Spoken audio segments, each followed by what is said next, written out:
In this video, I'm going to share my thoughts on longevity and why so many people complicate this topic of living longer, and it need not be complicated. You know, I just watched a video from Cristiano Ronaldo talk about how he's been able to play at the highest level and he's 40 years old. And literally nothing he said in there was what I don't already believe and don't already do. Obviously, I'm not Cristiano Ronaldo. I'm not an athlete playing at the highest level. But the stuff he was saying was so simple. He didn't say anything that was crazy, anything that was like, that would get him on a podcast, you know, and talk about how smart he is about science. It's basic shit. Like, it's unbelievable to me how so many, you know, it's always the smartest people that want to complicate everything. And I have this problem too in other areas of my life, so I understand it. But it's just so simple. Like, I don't worry about longevity, and you shouldn't either if you understand the core basic things about health. It's so damn simple. But you know, a lot of people like to overcomplicate it. Like, oh, what's the best workout to target your arms? Fucking push-ups. Like push-ups, pull-ups, like these basic shit, right? But anyway, let me actually cover this in a comprehensive way, so you're left, after you leave this video, you'll have the knowledge to hopefully just not worry about longevity. Because if you're doing the right things, if you have the right healthy habits every single day, you will not have to worry about longevity. You're naturally going to live longer. You're naturally going to be healthier. You're naturally going to look younger than you are. You're naturally going to have a lower chronological, biological age than your normal age, right? You're going to have all these things as a byproduct of your healthy habits. So you don't have to worry. Don't worry. It's all good. I got you. I got you. So first of all, I mean, this is my philosophy on health, right? Like, I have a course about this. And step one is the mindset, right? So there's an interview of Cristiano Ronaldo with Whoop, which is the health tracker thing. And he's basically talking about this stuff. But the first thing is the mindset. Like, he has the mindset of like being consistent. He has solid reasons for why he's going to be consistent and disciplined with his health, which most people don't have. So regardless of what, asking me questions like, what should I eat? How should I work out? Like, who cares if you're not going to do it consistently, right? So the first step is to understand, well, get your why, get your reason why down. What is your reason why? So for me, I'll tell you my reason why. So 12 years ago, as of recording this video, I remember being in the hospital with my late grandma now, and the doctor was telling me, my mom, and my auntie at the time that she has 6 months left to live, right? And that's a whole thing. But anyway, fast forward when she actually passed, I remember going to the hospital and I remember kissing her forehead and it was stone cold. I put the back of my palm on her forehead and it was just stone cold. I was in shock. Like, there was no tears. I was just in shock. Like, I didn't know what to do. I was 24 at the time. And I couldn't believe it. And you know what? As I left that the hospital, I just realized, I just had a thought of like, I'm going to do whatever it takes to stay away from the hospital as long as possible. Like, I don't want to come back here. This is like the worst place on earth. And I just made a decision in that moment. And so that's one of my core drivers, right? So that's why I do what I do. And that's why I take my health, my mobility, strength training, all this kind of stuff so seriously, because that is one of my drivers. So for you, I don't know what it is for you. It might be your kids. You know, you want to be healthy enough to be around long enough to see your kids grow up, see your kids get married, or whatever it is for you, right? I know these things because a lot of the clients that I coach, they tell me these things. Like, that's their motivator. They want to be a superhero for their kids, right? They want to be the super dad or the super mom, whatever it is for you. So that's step one, because that's going to help you do everything else, right? If you don't have that, you're always going to be saying, oh, I struggle to get motivated.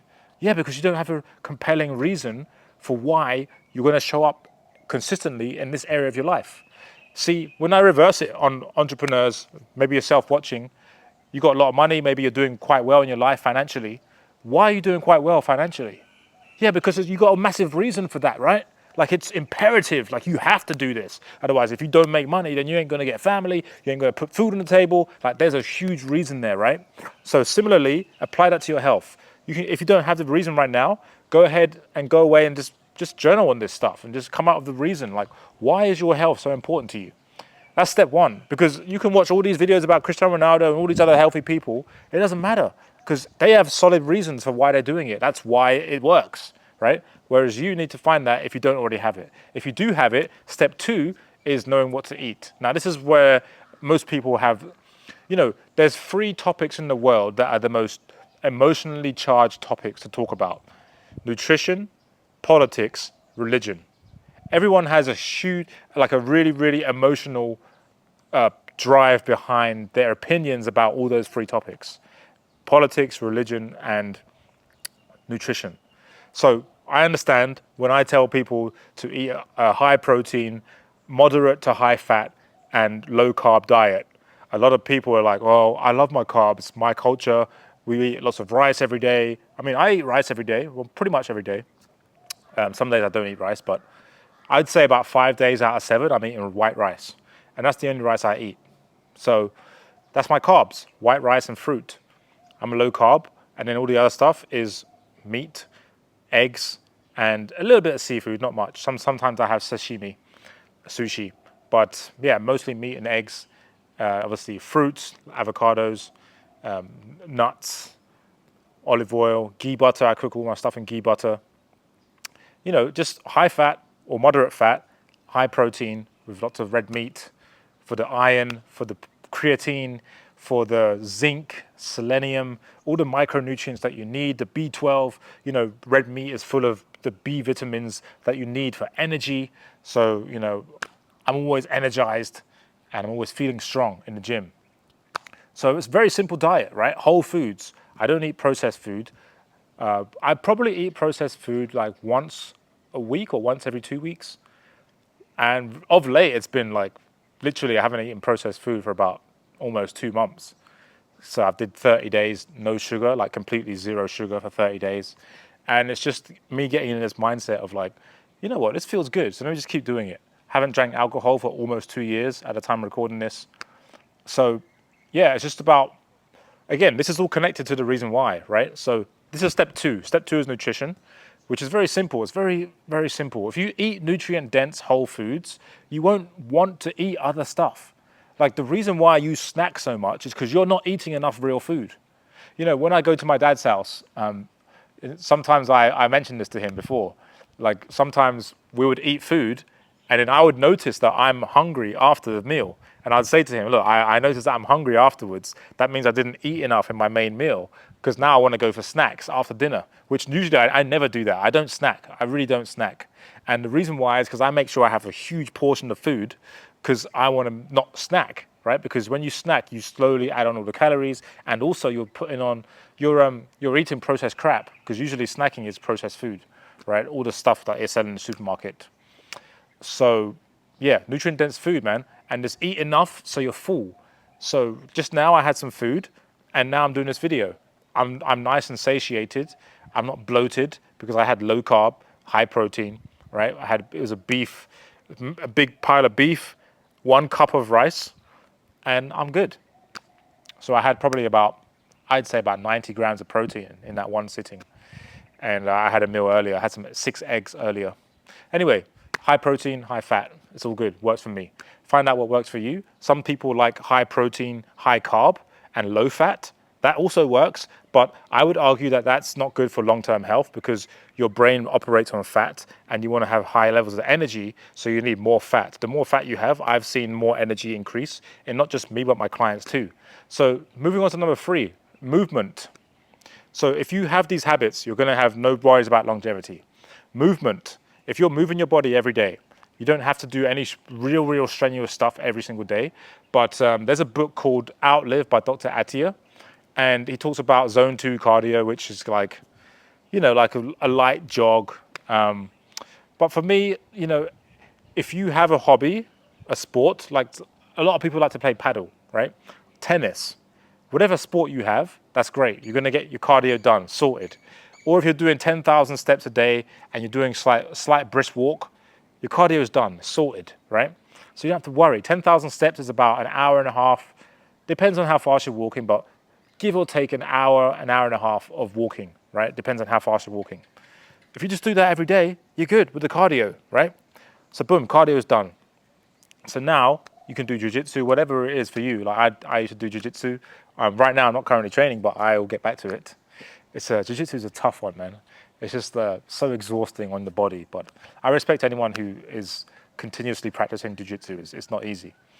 So that's the cardio side of things. And then strength training. I like to advocate 3 times a week because that is enough strength that you need for your lifestyle. And because we're always fighting off entropy, right? Like if we don't exercise, our muscles will become weak. So we're fighting that off every day by training the muscles every day, right? Because we want to remain strong and into our old age. So we don't want to get osteoporosis. You know, a lot of people struggle with that because their muscle mass just dwindles away. Every year, you lose 1% of your muscle mass. So if you're not training it every single day, you're just getting weaker every day. No wonder why when you're 60, 70, it's hard to move. Like, that's what I'm fighting now. I'm realizing that now. I'm like, oh crap, like I'm starting to feel my lower back. Okay, I've got to start getting some help with this so I can start moving better in my old age. No one fucking thinks of this shit. It's crazy. People think that hip replacements and knee replacements are just normal. They're fucking not normal. Like, it's so crazy. Like, move your hips. Do you have internal rotation of your hip? Like, do you have external rotation? Stuff like this, you know? Like, my internal rotation, external rotation is very bad. But when you have a hip replacement, you can't move. Let's say, look, my ankle, right? You can't move your ankle to the side. Like, people that have bad hips, they can't move their ankle. Like, their ankle doesn't move. Like, their hip doesn't rotate. Your hip needs to rotate. So little things like that, right? Can you do a deep squat? Are you moving? Are you moving your body? It's not just about bench press and deadlift. Like, your joints, they move. Figure out what ranges of motion your joints move, right? Like, your shoulder moves in the full range. I used to have a shoulder injury before, and I never knew that my shoulder moved 360 degrees. I did not know this. I thought my shoulder only moved up and down. I didn't know it moved and rotated and come back here and rotates up. So a lot of people, they have frozen shoulder. I'm like, yeah, because you never fucking lift your hands up here. Like, if you don't do yoga, you don't do Pilates, and all you do is stay on a computer every day and drive your car, when are you ever putting your shoulder up here? No wonder why you got frozen shoulder. Like, things like this, right? And for me, I've been studying mobility for like 7 years. So, I mean, I saw like the future because I started hanging out with people in Bali who were movement specialists, and we started geeking out on this stuff. And we were all agreeing, like, people they just don't get it. Like, you're not going to get better as you get older if you don't do anything. You're going to get worse. Entropy happens to everyone. So if you're not fighting it now, it's just going to get worse. It's like trying to swim against a rip current. You can't swim against a rip current. You're just going to get more exhausted. And it's the same thing, if you don't do anything in your body now, it's just going to get harder and harder and harder. That's why I'm making this video. Hopefully this message gets through to someone. A lot of people will click off it because, you know, people don't have long attention spans, but I'm hoping I'm getting through to someone. So that's number 3. So we covered health mindset, we covered nutrition, we covered movement. So movement is moving your body daily. So that could be walking 10,000 steps and then doing like a deep squat, like for 1 minute. Like just 1 minute. You can hold the stairs, just squat as low as you can, heels on the ground, and just do that for 1 minute every day. That's more than great. And then strength train 3 times a week. And that could be as simple as like doing like tricep push down, like this on the chair. Extend your feet out and just push down. Stuff like that. And then doing the push-up version, which is like this. And then doing the Bulgarian split squat, where you put your leg on here and stand on your front leg and then squat down, get your knee down to the ground, come back up. Stuff like this. Body weight stuff. It doesn't have to be complicated. You can do weights as well. Again, I have a program for all of this. If you want it, just DM me on Instagram, course, I'll get it to you. Or I can put a link below as well. I guess that's easier. So number 4 is self-care, right? So again, if you do all these things, you will not worry about living long because you will naturally live long.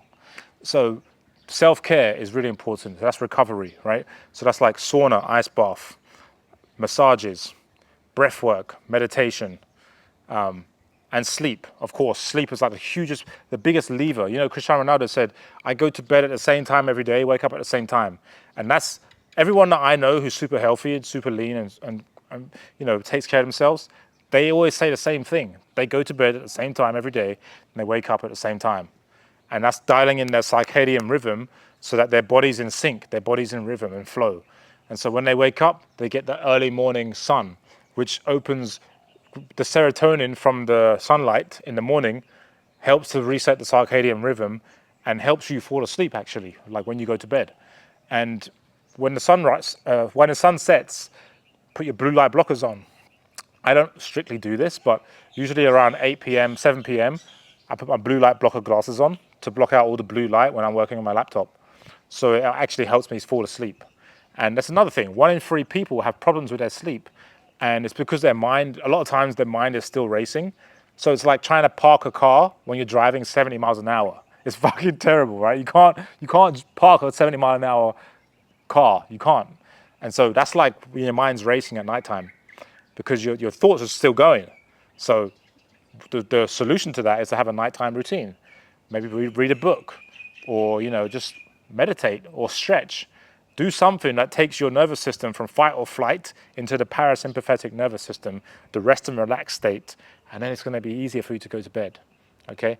So, yeah, that's huge. So if you prioritize all these things, like massage once or twice a week, if you can do it, if you can afford it, which if you're watching this video, you probably can afford it, and sauna, ice bath, at least once a week. You know, I do 3 rounds. Yesterday I went to the sauna, my friends. And sauna ice bath is so good because it brings me nicely onto my next point, which is social connection. That's number 5, right? So we've covered health mindset, we've covered nutrition, we've covered movement, we've covered self-care, and now number 5 is social connection and relationships, healthy relationships. This is absolutely huge because most people in the space that I'm in, they don't talk about this stuff. They just talk about, here's your macros, here's your workout. It's like, okay, you can still be grossly unhappy by eating well and going to the gym if you don't have any fucking people around you who you like, who you love, who love you as well. And so social connection is huge. You know, one of the biggest causes of death, don't quote me on this, but I saw a TED talk once about how people that are lonely are more likely to die or something like that, because we're so disconnected. And it's actually true. Like, disconnection is a huge factor for why people take their life, because they don't feel connected to anyone. And so social connections, that's why when I go to the sauna, it's great because I can connect with other people. It's a really cool place to connect and socialize. And I'm not really big on that anymore in socializing, but when I go to the sauna, it's a nice place to do that, right? Like I have my given times for socializing now, and it's a nice time to do that and connect with my friends and just, you know, it's nice to connect with friends doing something that improves your health versus going out for dinner. Dinner's great, don't get me wrong, or going out to the bar and having some alcohol. Yeah, you can connect with your friends like that. However, for me, as I'm getting older, I would rather go to the recovery center with my friends and hang out, have some coconuts, do sauna, do ice bath, and chat and connect that way. That's a much healthier way of accomplishing the same goal of connecting. That's just my opinion. I just like that. For you, it obviously might be different, but I like that. I like doing things that improve my health, like jiu-jitsu, for example, and then connecting with my friends over doing jiu-jitsu. That's a great example. Or like I said, the sauna, ice bath, or whatever sport it is, paddle, football, whatever it is for you. So yeah, social connection's huge, and that's pretty much the main things. And obviously having a lady or a guy that you're into, that you're really, really into. Love is huge, as we know. Everything we do is for love, everything we do. Ultimately, when you strip it all down, it's all for love. So the more love you can have in your life, the better. No toxic relationships. I've been there, I've been down that road. You know, I wouldn't say my last relationship was toxic, but I certainly betrayed myself in that relationship where, for example, with sleep, I wouldn't go to bed at the time I usually go to bed because she would go to bed late. And so I was like, oh, you know what, I'll stay up late with you as well. And I just kept doing that, and I just slowly let my standards slip and slip and slip. And I started feeling less powerful on myself because I knew that I was betraying myself by not sticking to my standard. I was lowering my standard to fit someone else. And that doesn't help any of us, right? Because then I grow to resent her, like, oh, fuck. It's just not good. It's not good. And vice versa. She did some things that she probably resented me for, like lowering her standards for me. And it doesn't work. But anyway, I digress. But my point is no toxic relationships or just no toxic behaviors that you're doing that are lowering your confidence in yourself. And just maintain your standards and then have people meet you at those standards. That's what I've learned. So getting back to the point of this video, if you do all these things that I just spoke about, where are you worrying about longevity? Where? Like, you're gonna look younger than you are. You're gonna be vibrant. You're gonna feel strong. You're gonna have loads of energy. I don't understand like the whole longevity thing. Like, it's just focus on the basics and dial those in. And then everything else takes care of itself. If you've got those habits down, you don't have to worry. That's it. That's the point of this video. It's not a sexy message. I understand that. But the truth is obviously not sexy, right? Like, there's a lot of profit to be made in making things seem complicated. And it works, right? Like, there's a lot of people that pay for all these gadgets and stuff. And don't get me wrong, like, tracking is good, right? I'm not saying tracking is not good. But I'm just saying that if you're not doing the basics, you have no business, obsessing about longevity if you're not doing the basics. That's fair to say, right? Like, the basics work in every industry. It's kind of like, if you're not putting the foundation in when you're building a house, who cares about the 5th fucking floor? You ain't even put the foundation in. Do you know what I mean? Like, it's the same thing. So, yeah, people just fucking arse backwards, man. But I hope this got through to you on some level. Just focus on the basics. Anything you do that you start in life, like if I go learn boxing right now, they're not gonna fucking throw me in the ring with like Floyd Mayweather. They're gonna tell me, look, all right, this is how you set up your footwork. This is the jab, this is the cross. They're gonna teach me the basics. Every single industry works the same. Health is no different.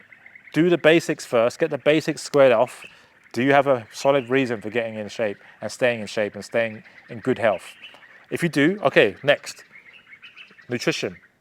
Have you got this dialed in? Or do you still have bad habits? Are you still binge eating? Are you still eating tons of sugar and processed food? Do you keep processed food in the house? That's a huge one. I don't keep processed food in my house. You would never catch me with processed food in my house. Never. That's only for outside. And even then, I'm not even eating it. Like, I can look at a cheesecake and be like, yeah, I'm not having that. Because I have that mindset, right? The mindset precedes everything. It's like, I know that's not going to make me leaner, stronger, faster. Yeah, I'm not saying that I can't ever eat that. Sure, I can have some, maybe it's someone's birthday. Like the other day, it was my friend's birthday and there was a coconut cake. It was actually quite good, but I only had one slice. They offered me a second slice. I said, no, it was good. One slice is enough, So, nutrition, dial that in. No processed food in the house. Eat whole foods. Eat until you're full. Don't worry about the calories. Just eat until you're full. If you're eating nutrient-dense food, it's really impossible to overeat. If you're eating food that has one ingredient, meaning there's no label of, the ingredients. It's just like, for example, zucchini. It's just meat. It's just rice, potatoes. There's no label on it because that's what it is. It's the whole food, I can't believe I have to say this. It's actually crazy. Actually insane to me. Insane that I have to even say this shit. But to me, this is like Tuesday. It's just like, yeah, because I was raised like this. My parents used to eat whole foods. So thankfully, I was thinking about this the other day. Kids that are raised in a household where they're only eating processed crap, they need to be told this stuff because they just don't know how to eat. And so I guess maybe I'm talking to you. Maybe I'm talking to the adult version of the kid who grew up eating processed food. And I'm fully aware of that if I am. And hopefully this is resonating with you. And, you can go and make better choices when you go and shop for food. Just try to shop on the periphery of the supermarket. Don't shop in the middle aisles. Shop around the edge. Because around the edge is all the fruit, all the meat at the back with the seafood, and then all the drinks, right? All the water and stuff like that. I don't really do much. Actually, I don't buy frozen anything apart from meat. Yeah, like no frozen packaged food. I used to be addicted to ice cream quite a bit, but now I'm not addicted to ice cream. It's because I just started increasing my fats, increasing my proteins. And yeah, I hope this video was helpful for you. If you want to know more about any of these things I spoke about, let me know in the comments, and I will talk to you soon. Bye for now. And then, you're going to be living a long life. Who knows, man? You might get hit by a bus tomorrow. Who knows? But the one thing you have in your control is what you put in your body and how you interact with others in this world and the energy you put out. So hopefully you're doing well in the world, you're putting out good energy, you're putting good stuff in your body, and you're treating yourself kindly. You're treating yourself with grace, and you're grateful, and your heart is filled with love. All right, I'll talk to you soon. Bye-bye.